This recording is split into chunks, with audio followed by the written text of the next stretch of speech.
San Antonio Spurs are now one game up on the Los Angeles Lakers. What is up, San Antonio Spurs fans? Welcome to TSR Sports. Another crazy week for our San Antonio Spurs as they go 2-1 this week. They beat the Rockets.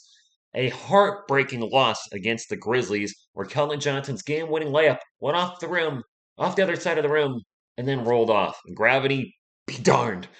But a good game nonetheless. And then last night, the Spurs beat the Portland Trailblazers high school team because I don't know who anybody was out there. No disrespect, but man, they're totally tanking and running their G League. So the Spurs finished 2-1, one game up right now in the play-in as the Los Angeles Lakers lost a heartbreaker of their own against the Pelicans, as I think they just totally blew that game in the last few minutes from what I've read. The Spurs sit one game up in the play-in, and right now I have ninth overall pick listed question mark because the Lakers would have the eighth overall pick. But I don't believe the Lakers have a first round pick from what I've looked at. So does that mean the Spurs would get bumped up to eighth because LA doesn't have a pick? So that'd actually be a win-win situation, Spurs fans. Knock LA out of the playoffs and then get their pick. It'd be pretty cool. Not take their pick, but get the pick where they would have picked had they picked. You know what I mean. Anyway, drop a comment down below what you like about this week, what you didn't like. Hit that thumbs up if you like to support the channel. Subscribe to more Spurs content. Let's get to my version report card. And it's time for the good, the bad, and the ugly. First off, the good. DeJounte Murray, while he didn't play last night, he was down with the sickness. Hopefully he's okay for tomorrow's game. I did not in a million years expect DJ to be the scorer he has been lately. He's bumped up his over average up over 20 points per game, averaged 33 in his two games this week. Man, I gotta say, he's scoring at a clip that I didn't think possible, which is shooting lights out this week from 2 point range, from 3 point range. Man, if he can keep this up, I mean, not keep this up. This might be a stretch, but he's shown me he can be a 20 to 25 point per game a night guy on a regular basis and still be the captain of the team, play solid defense, lead the league in steals, get his rebounds, get his assists, do everything. I am so glad that we did not trade him for Ben Simmons, by the way, who hasn't played 1 minute this season. Good on you, DeJounte Murray. Up next, he's the starter for the rest of the year, apparently. Josh Primo. This is going to be kind of a typical week for Joshua Primo, a good, bad week. Whereas I like what he's doing out there. He's showing he can play some defense. He's confident. He's showing an incredible ability to finish at the rim in his young career. And I think that's only going to get better as he gets stronger and gets maybe a little bigger and more acclimated to the NBA. But he's still really struggling with his shot, which is why I give him a good, bad week. Only shot 30% from the field. Really struggled from beyond the arc. Hey, look, he's 19. Just don't beat up the kid. Seriously, I seen some people saying he sucks. He's a bust. Get rid of him. He's 19. What was I doing at 19? I was working at Big Freaking Y as a dairy guy, and this dude's in the NBA, and I think he's only going to get better. So, weird tangent there. Anyway, up next, Devin Vassell. Good week for Devin. He was scoring, and what I would really like, well, obviously he was scoring, but he was scoring at a better rate and hitting more of his shots than he had been. He'd been really struggling from the field, shot much better this week, but he's showing an ability to create his own shots, especially last night, just taking off balance shots and getting separation from the defense and just taking these off balance shots, but he was making them. And it was great to see. And he, like Joshua Primo, is also showing an ability to finish at the rim, which I like to see. Showing us he's not just a 3D guy. He can shoot from outside the arc. He can finish in the paint. And now he's starting to create those jumpers in between. And I like what I'm seeing from Devin Vassell. Up next, my man. Kellen, missed that game-winning shot, but aside from that, I thought Kellen had a good week. And by the way, Kellen Johnson, this is his fifth straight game with 20 points or more, so he's on a bit of a roll, kind of turning into the player I thought he would be this year, a guy that can average 20 points per game and maybe be DeJounte Murray's Robin with DeJounte Murray being Batman. He did average 4.7 assists too, so you see Kellen, he's still doing the thing where he puts his head down sometimes and tries to create the shot, but he's also trusting his teammates more and passing the ball and finding the open guy. And those assists would probably be higher if we didn't struggle from beyond the arc here at times throughout the season. I will say one thing that I thought was kind of a little blip on the radar. I'm not going to beat him up too much on it, but if you didn't see it, when he missed the game winner against the Grizzlies, just took his jersey off and left. His teammates were trying to talk to him, saying, "Hey, man, it's all right." And he was just, "Nope, I'm out of here." And didn't feel very Spursy. He's also a very young player, and I think he just got caught up in the emotions at that time. I would have too. Heck, I probably would have thrown a chair if that was me. I would have been like, "Son of a mother!" and went nuts, and just my anger would have came out. And he said, "You know what? I need to get off the court." So hey, you know what? It is what it is. But it felt very off. It was like first time I've seen off behavior from him. Instead of just staying with his teammates, he was like, "I'm out." Again, it happened. He missed the game winner. I get it, and he'll be fine. Jakob Pertl. This is a good week, a typical Jacoby Turtle Power week. I mean, this is kind of what we expect from Jakob now, around 12 to 15 points, 8 to 10 boards.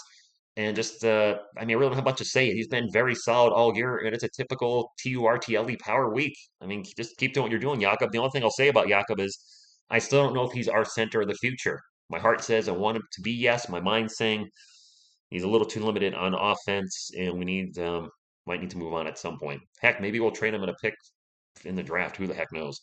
Josh Richardson. Now, this is an interesting player I want to talk about because when he was traded to the Spurs, I had very low expectations. I'm like, all right, he's here.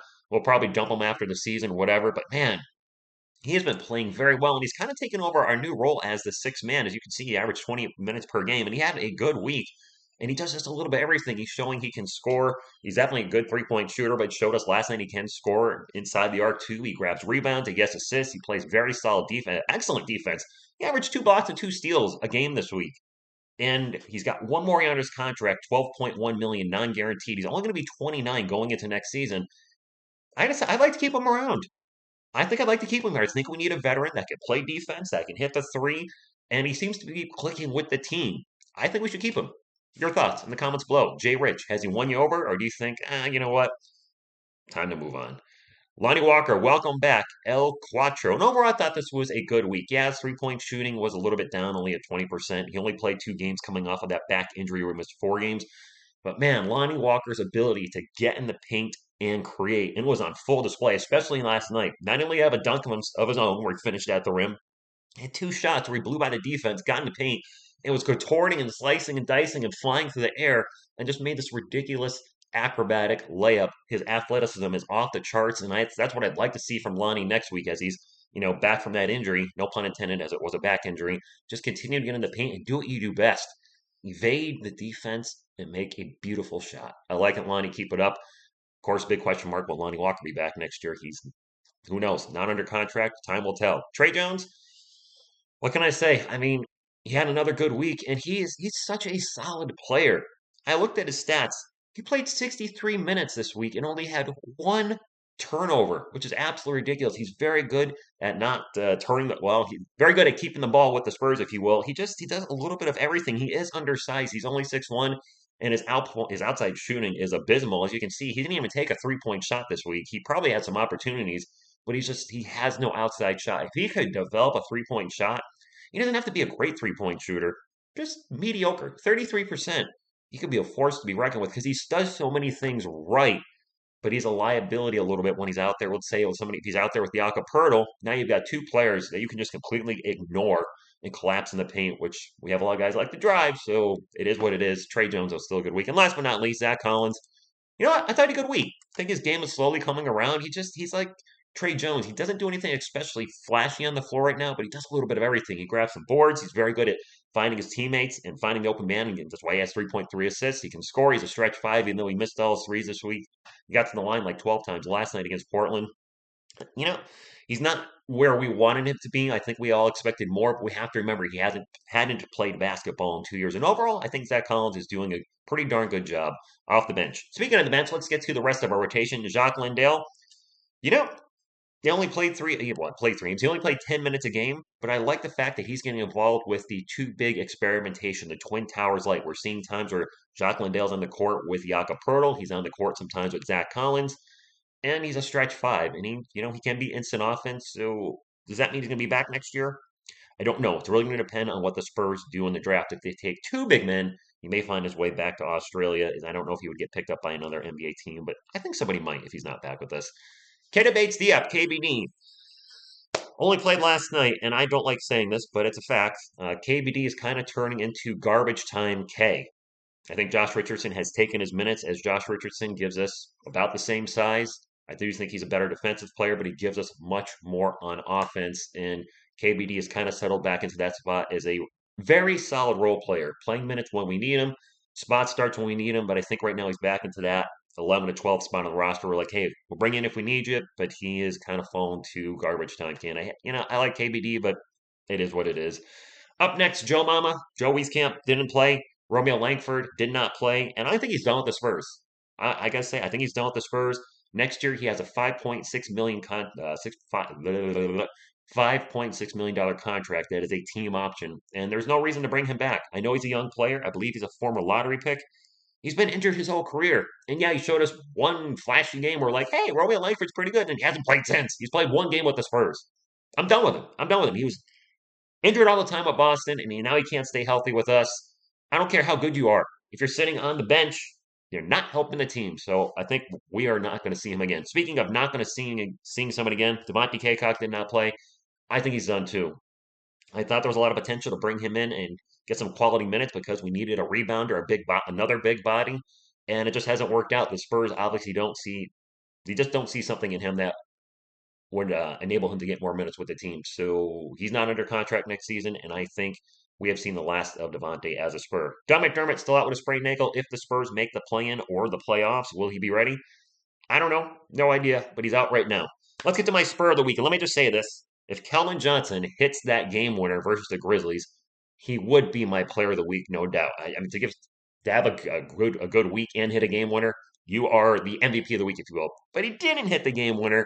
So I am going to give it to a guy that's probably, yeah, he's definitely one of the most Spurs of the week, and it's DeJounte Murray. Man, the 33 points per game, and it was 33 in both games. 33 against the Rockets, 33 against the Grizzlies, and just I did not think he could be the scorer he has slowly turned into over the last few weeks, especially with Derek White. After Derek's left, his scoring has gone up. I think he's averaging over 25 points per game. I'm glad to be wrong. I will say that, Spurs fans, I will always be glad to be wrong about a San Antonio Spur and say, hey, I don't think this guy can do this, blah, blah, and they say, well, TSR, even though they don't know who the heck I am. Let me show you a little something here and show you that I can be that guy. And I love what we're seeing with DeJounte Murray. Up next for the San Antonio Spurs, we got the Blazers again tomorrow. That should be a W. And then it gets much more difficult after that. We got the Denver Nuggets, the Minnesota Timberwolves. The last time we saw them, Karl Anthony Towns dropped 60 on their heads. Then we got the Golden State Warriors, who will be out without Steph Curry. So I think the Spurs can go 2-2 this week. Anything better than that would really take maybe the Spurs playing their best basketball of the year. I hopefully not 1-3. I think 2-2 seems realistic, and then we finish the season next Sunday against the Dallas Mavericks. The Mavericks will likely have something to play for, looking at the standings, unless something weird happens. So I think that's going to be, we're going to have to earn a spot in the play-in. Speaking of the play-in, though, we have to focus on the Lakers. I don't think we're going to catch the Pelicans. I think they're too far ahead now and playing some really good basketball on their own. They beat the Lakers last night. This race for 10 is between the Spurs, who are expected to finish bottom three in the Western Conference, against the Lakers, who are expected to win the Western Conference, be the best team. So I don't know why Lakers fans are talking smack to me about the Spurs when the Lakers have significantly underachieved for the season. But anyway, that being said, LA plays the Denver Nuggets tomorrow, then the Phoenix Suns, the Warriors, OKC. I could see the Lakers going 2-2 as well. They could also go 1-3. They could chalk us and go 3-1. But I think more realistically, they go 2-2. I think they're going to lose against the Nuggets and the Suns. Probably beat Golden State and OKC. Although I think that one of those games is a back-to-back. I don't know which one it is. And then they finish their season against the Denver Nuggets, who still might have something to play for as well. So we could go possibly into the last game of the year with the Spurs either tied. Well, if the Spurs are tied, if they're tied and the Lakers win and we lose, then we're out. But if we go into the last game of the year, if we go 2-2 this week and the Lakers go 2-2, we're in the play-in, and that last game won't matter because we hold the tiebreaker over the Lakers because of conference record. So if the Lakers go 2-2 and we go 2-2, it's over. And I gotta say, I know some of you don't want the Spurs to win, but to have our young guys, our young team, fight for the play-in and make it when people have written them off, and then to knock LA out. But I want you to just focus that on too. Not only making the play-in, and look, I'm honest. I don't think we have a chance in the playoffs. I think we'll get knocked out right away. I don't even know if we would make the playoffs. We'd probably get knocked out in the play-in game. The Pelicans would probably knock us out the way they're playing, which is fine because then we'd have a lottery pick and our guys would get some sort of playoff experience. But to make the play-in and knock the Lakers out, who don't even have a draft pick next year. So if they lose, they're not even getting anything out of it. To knock off a team that was expected, a lot of people thought they were writing him in as an NBA Finals champion. To knock out a fellow Western Conference rival that we had some bitterness there. The old Tim Duncan, Kobe Bryant, Shaquille O'Neal, those days back then. To knock LA out would be the cherry on top of the season that saw Greg Popovich get the all-time wins record, DeJounte Murray make the All-Star team, and watch our team slowly just, this rebuild, but still compete. I love what I'm seeing. And I want to knock LA out. I want to knock the Lakers out. I can't stand the buy championship model they went with this year. That's completely backfiring in their faces, in their places, whatever. I hope they get punted out of the playoffs by our San Antonio Spurs. That would be the perfect ending to the season. I want to thank you all for much tuning in. And until next time, and as always, go Spurs go!